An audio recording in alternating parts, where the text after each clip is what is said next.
My only point is about the protection of air assets and airfields, yes, which are located. I'm not talking about airfields which are deep inside in the south or wherever, but I'm talking especially about airfields such as Pathankot, Srinagar, Avantipur, etc. in that area. DSC is okay, they're well trained, but given the kind of security scenario and the kind of terrorism which operates today in our part of the world, I think what is required is that a large number of Garuds from the Air Force, and Air Force has been asking for this for a very long time, because I know, and some special equipment.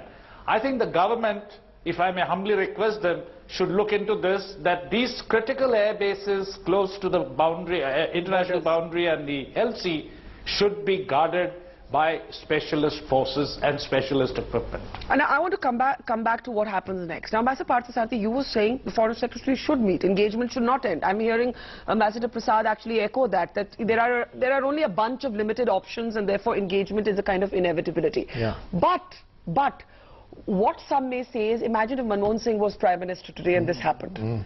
You know, there's also the BJP being tailed by its own past stated positions.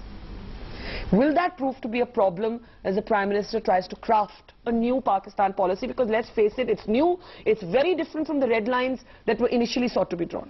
Let me tell you one thing. I'm not in politics, but narrate to you something very interesting. Yes. At the height of the Bangladesh crisis, Mr. Vajpayee and the BJP did not criticize the government, but they were severely critical of the Simla agreement with Mrs. Gandhi signed. The day Mr. Vajpayee became foreign minister, he went and lauded the merits of the Simla agreement in his meetings with Prime Minister Bhutto. Now, when you are in opposition, you say some things. When you are, and he was asked this, and he said, "Vipaksh mein hum bahut kuch kehte hain, ab sarkar mein hain."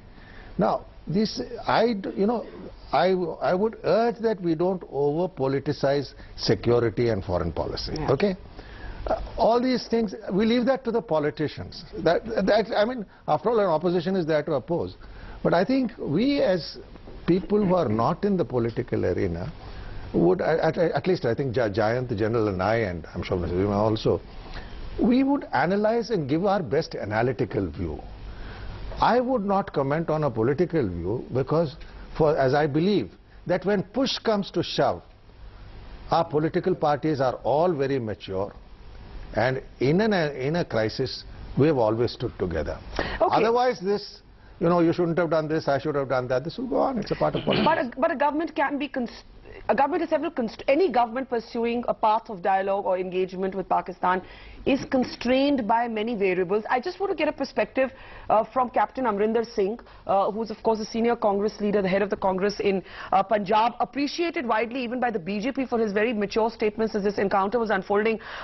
Captain Saab, now we know that this encounter is still on.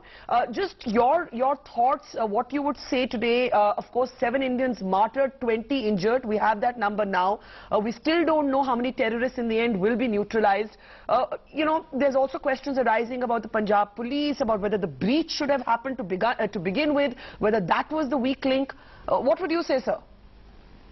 Well, the area, Barkha, where they seem to have come through was where they came through earlier at Deenanagar some months ago, yes, which is the Shakargarh Bulge. And that area is not very well covered because the Ravi flows by and you can't have every fencing going right through the river. So I think that porosity seems to have made that a route for them to come through. Having said that, I don't know how many are in